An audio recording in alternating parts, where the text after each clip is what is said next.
नमस्कार, मैं हूं आलोक मेहता। एडिटर साई में आपका स्वागत है। हमारा अनुरोध है कि आप एडिटर साई देखें, लाइक करें, सब्सक्राइब करें, मित्रों को, ग्रुप्स को फॉरवर्ड करें और आपकी जो राय हो उसके साथ साथ उनसे भी आग्रह करें कि वे भी सब्सक्राइब करें ताकि अधिकाधिक दर्शकों तक नियमित रूप से हमारी बात पहुंचे। और आपके कमेंट्स और उनके कमेंट्स का हमेशा स्वागत है। लेक्स फ्रीडमैन का जो इंटरव्यू है प्रधानमंत्री नरेंद्र मोदी का, उसका दुनिया भर में असर हो रहा है। जर्मनी से, अमेरिका से, ब्रिटेन से, फ्रांस से कितने ही मीडिया संस्थानों से इसमें चर्चा हुई और राजनीतिक गलियारों में, चूंकि पहले लंदन में, अमेरिका में कम से कम 2, वॉशिंगटन में, न्यूयॉर्क में मेरी बात हुई। और इस दृष्टि से मुझे ऐसा लगता है कि इसका एक बड़ा असर हुआ है, क्योंकि मेरे कई पुराने पत्रकार जो वहां रहे हैं, जर्मनी में भी, वॉइस ऑफ जर्मनी में मैं रहा हूं, वॉइस अमेरिका जो लगभग बंद होने की स्थिति में अनाउंस कर दिया गया है, लेकिन फिर भी उससे जुड़े या भारतीय मूल के भी कई ऐसे विशेषज्ञ हैं जिनसे मेरी चर्चा हुई।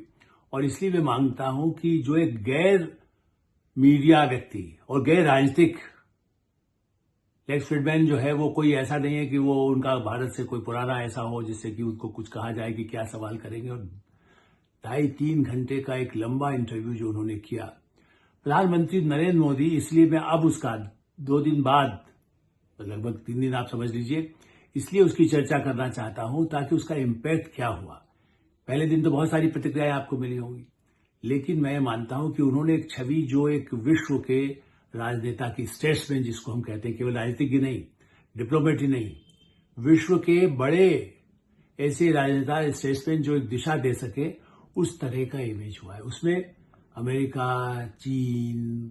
ऐसे देश जो एक दूसरे के प्रतिद्वंदी हो, रूस, यूक्रेन की समस्या, या ऐसे जो गंभीर अंतर्राष्ट्रीय शांति सद्भावना के हैं, इसकी चर्चा तो मैं करता रहा हूं, लेकिन ऐसे मुद्दे जहां लोग शंका करते थे, या भारतीय मुद्दों में भी ऐसे जो सेंसिटिव मुद्दे हो सकते हैं जिसकी चर्चा विवाद लोग मानते थे, चाहे वो गुजरात का मुद्दा हो, चाहे वो अयोध्या का मुद्दा हो, चाहे जिस तरह की भावनाएं भारत में रही हैं, और उसमें भी जो चुनौती हमारे सामने रही है, आर्थिक दृष्टि से हम कहां, कैसे आगे विकास कैसे हो रहा है।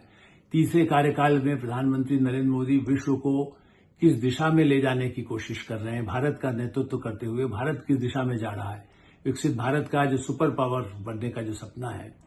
जो पूरा देश देखता है, प्रधानमंत्री नरेंद्र मोदी ने ही उसका कंसेप्ट दिया कि जब हम 100 वर्ष हो हमारी आजादी के 2047 में, तब भारत कैसा हो। तो इसलिए ये जो इंटरव्यू आया, उससे दुनिया में मैसेज गया कि भारत एक बहुत महाशक्ति की तरह से आगे बढ़ने के प्रयास में है, और उसकी सद्भावना ऊर्जा का क्षेत्र है, पर्यावरण का क्षेत्र है,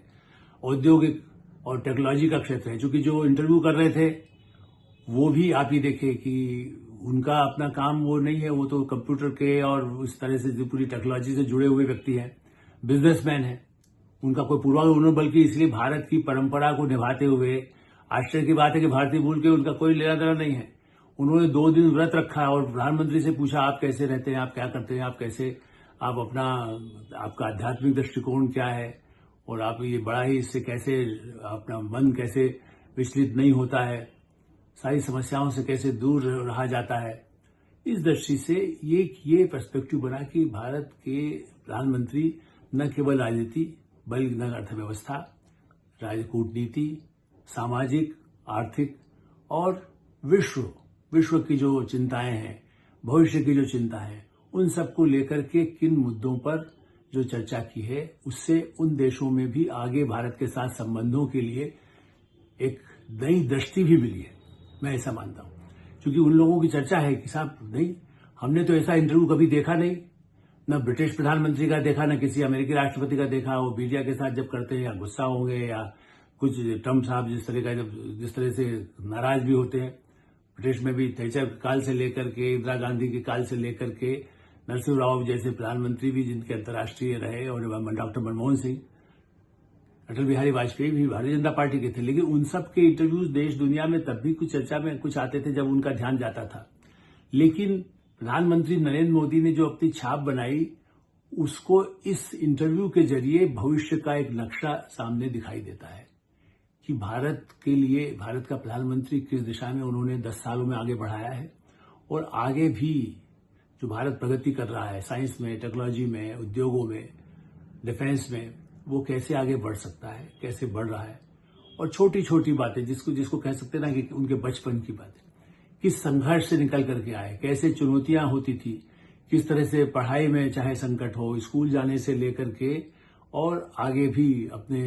हिमालय में जाकर के उनको कैसा लगता, कैसे वो चले जाते थे, कैसे संघ के लिए काम करने वाले। और सबसे महत्वपूर्ण मुद्दा जो इस समय सबसे अधिक चर्चा में आता है, क्योंकि कुछ तत्व जो विरोधी हैं या अंदर भी हो गए, उनकी भी चर्चा होती है। कुछ लोग ऐसे महत्वाकांक्षी भी हो सकते हैं। मैं तो मानता हूं कि भारतीय जनता पार्टी में भी कुछ लोग, सभी को संतुष्ट करना तो भगवान राम या भगवान कृष्ण के लिए भी संभव नहीं था, असहमतियां तब भी होती थी। तो ऐसा नहीं है, लेकिन इसलिए राष्ट्रीय स्वयंसेवक संघ को लेकर के जो कई मीडिया में खास करके बड़ी चर्चा होती थी, उसको भी उन्होंने किस ढंग से कि उस संस्कारों को उन्होंने जिया है, उस संस्कारों को मानते हैं, अपने उस पर उनको गौरव महसूस होता है। कहीं भी उन्होंने उसको किसी बात को छिपाने की कोशिश न पहले करते थे, लेकिन यही सभी लोग कहते हैं साहब संघ नाराज है, उस सब के लिए कहने की जरूरत नहीं है। उन्होंने अपनी बातें, जो संघ के संस्कार उनको मिले। इसलिए मेरा ऐसा मानना है कि भारतीय राजनीति को लेकर के या जो लोग ऐसी गलत बातें भारत के बारे में कहते हैं या उनके आलोचक कहते हैं, या मीडिया में भी जो कुछ कहा जाता है तो उसको भी लेकर के मीडिया किस तरह से बढ़ा चढ़ा करके गुजरात की घटनाओं को जिस ढंग से किया गया था, लेकिन न्यायालय ने तो क्लीन चिट दे दिया। तो ऐसा नहीं है। उन ऐसे सवाल जो संवेदनशील माने जाते हैं, लोग सोचते हैं कि इस पर सवाल पर वो जवाब नहीं देंगे, उन्होंने उसको बड़ा विस्तार से, तो भारतीय राजनीति में उनके ऊपर जो भी उस तरह के संभावनाएं दिखाई देती थी या पहले जो आशंकाएं की जाती थी, उसका भी निवारण इस औपचारिक कहेंगे, आजकल तो ये नया जमाना है, पॉडकास्ट के नाम पर आप जिस तरह से जो करते हैं वो तो है, तो इंटरव्यू हुई और सारे टेलीविजन चैनल में यहां दिखाया नहीं। और राष्ट्रपति डोनाल्ड ट्रंप ने भी अपने उससे सोशल मीडिया से उसको जारी किया उस इंटरव्यू को सुनने के बाद, क्योंकि जिस तरह से उन्होंने अमेरिकी राष्ट्रपतियों के साथ संबंधों की चर्चा की, वहां के भारतीयों की चिंता की बात की, उससे भी होता है कि कितने व्यक्तिगत संबंध वो इन सब देश के नेताओं से उनके रहे हैं। और इसीलिए यूरोप के देश हों, चाहे एशिया के देश हों, अफ्रीका के देश हों, उन सबके लिए भी एक मैसेज गया है कि भारत के प्रधानमंत्री कैसे विश्व शांति, सौहार्द और सबके आर्थिक विकास और दोहरे मानदंड न हो, यूनाइटेड नेशंस की क्या भूमिका है, पाकिस्तान हमारे साथ क्या करता रहा है, आतंकवाद से लड़ने का जो हमारा मुद्दा है उसको भी उन्होंने बहुत ही स्पष्ट शब्दों में जाहिर किया कि देखिए ये नहीं समझा जाए कि हम कमजोर हैं, हम उसका मुकाबला कर सकते हैं और हम तो इस लड़ाई को लड़ रहे हैं, दूसरे देशों को भी उस लड़ाई में साथ देना चाहिए। तो आप ये सोचिए कि वो सारे जो पाकिस्तान से जुड़ा मुद्दा हो,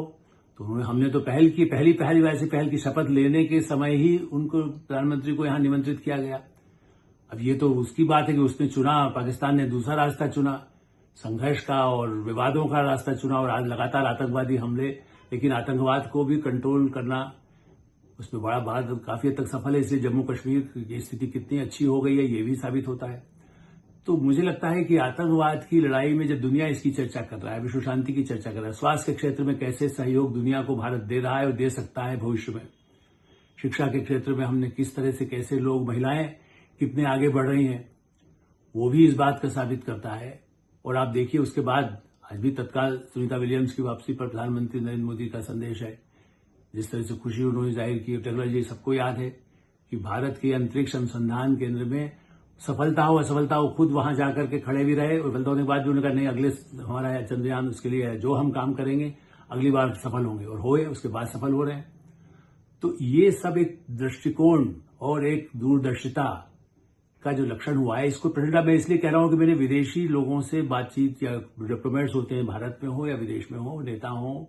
और जो इंडिपेंडेंट जैसे लोग हैं, या भारत का लिए तो मैसेज था ही, भारत की जनता के लिए तो जो भावना से जुड़ी है मीडिया में, चूंकि उसकी खूब चर्चा रही है और रहेगी भी, उनमें तो है, लेकिन उसका असर केवल भारत के लोगों को वो एड्रेस नहीं कर रहे थे। लोग पूछते हैं क्या वो भारत के लोगों को ये बताना चाहते थे, गलतफहमियां दूर करना, नहीं, वो पूरी दुनिया को, अपने दृष्टिकोण को उन्होंने इस बातचीत को स्वीकार किया। ऐसे लोग से, वरना अनजान जो कोई आदमी आपसे बात करना चाहता है, लेकिन वो मशहूर है पॉडकास्ट में, जिस तरह से उनका एक अपना महत्व है इंटरव्यू करता का, तो उन्होंने कहा कि भाई वो बड़े बड़े ऐसे लोगों का करने का है और वो गैर राजनीतिक हैं, गैर ऐसे मीडिया के हैं, तो उनके पूर्वाग्रह नहीं होंगे। प्रधानमंत्री नरेंद्र मोदी शुरू से, जब से वो राजनीति में है, उनका ये कहना है कि जिनके पूर्वाग्रह है उनसे फिर क्या बात की जाए। हाँ ठीक है, उनके भी शंकाएं हैं, पूर्वाग्रह नहीं है और कुछ आलोचना है। आलोचना का स्वागत अभी भी उन्होंने यही कहा कि आलोचना कर सकते हैं, लेकिन यदि आपका दुराग्रह पहले से ही आपको बुरा ही करना है तो फिर ठीक है, आप करिए। और इसलिए बिना किसी नियंत्रण के किस तरह से भारत में लोकतंत्र आगे बढ़ रहा है, 140 करोड़ जनता और लगभग 900 करोड़ लोग जो वोटिंग कर रहे हैं, ऐसी स्थिति में उस पर गौरव महसूस करते हुए इसका मैसेज लोकतांत्रिक देशों में, अमेरिका में, कनाडा में, जर्मनी में, जापान में, ब्रिटेन में, फ्रांस में जिस ढंग से हुआ है, और यूरोपीय अभी भी जो मेहमान आए उनके साथ भी जो बातचीत हुई है, उससे ऐसा लगता है कि इसके दूरगामी नतीजे होंगे। और हम अपेक्षा करते हैं कि भारत का इस तरह से महत्व बढ़ता रहे, यही सबकी अपेक्षा है। HSI में हम विराम देते हैं। आप HSI देखते रहें, लाइक करें, सब्सक्राइब करें, मित्रों को, ग्रुप्स को फॉरवर्ड करें और आपकी कोई राय हो तो हमें अवश्य अवगत कराएं। धन्यवाद, नमस्कार।